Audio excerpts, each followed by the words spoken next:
This is the answer key for 5.2, adding and subtracting decimals. So for the first Explore activity for the real world problem, we're modeling decimal addition.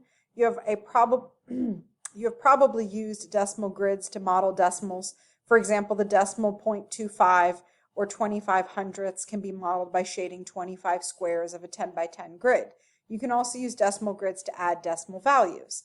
So how many grid squares should you shade to represent 0.17 hundredths milliliter of water? You would color in 17 squares because 0.17 means the same thing as 17 out of 100.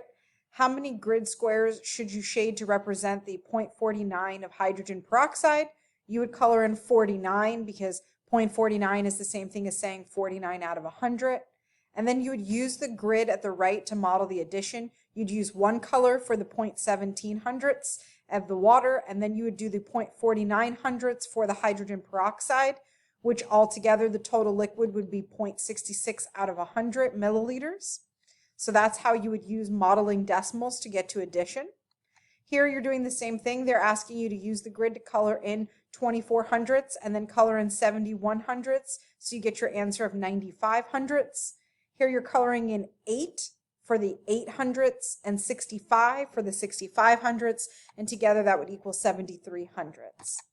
Adding decimals is similar to adding whole numbers. First you align the numbers by the place value, then you start adding at the right and regroup when necessary, bringing down the decimal point into your answer.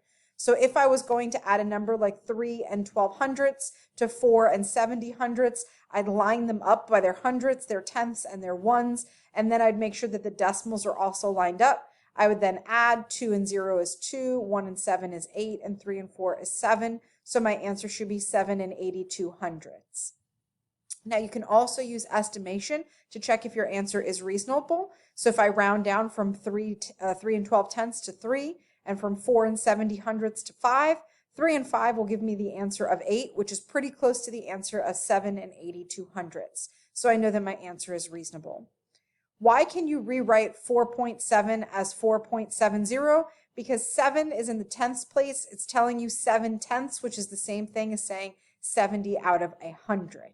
Why is it important to align the decimal point when adding? Aligning it is just going to ensure that you're adding the digits with the same place value so that you're not making mistakes.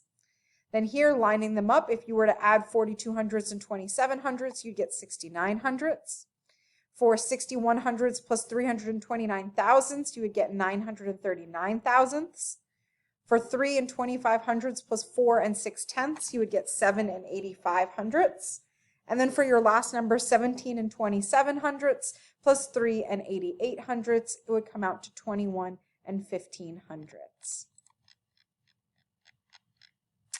On our next page here, we're showing you how you would do the exact same thing for subtracting, but you do need to make sure that you regroup as necessary. So here I'm subtracting 165 and 1/10 plus 160 and 2/10. So for this problem, I can't subtract 1/10 from 2/10, so I'm going to have to borrow from the whole number over here. So I'm going to lessen this into 4/10, add a tenth over to make it 11. This allows me then to do 11 minus 2, which gives me 9. 4 take away 0 is 4, and 16 minus 16 is 0. So I know that my answer is going to be 4.9. I can then check for estimation to see if the answer is reasonable. 165 minus 160 would give me the answer of 5, and 4 and 9/10 is pretty close to 5. Okay, so just making sure that I'm regrouping is important. So looking through all of these examples, and then here's your guided practice, where again, you're practicing adding your decimals using the grid, checking to see if your answer is reasonable when you're adding and subtracting, and then just some adding and subtracting as well as a word problem. You can pause this at any time to check over your answers as you're working independently.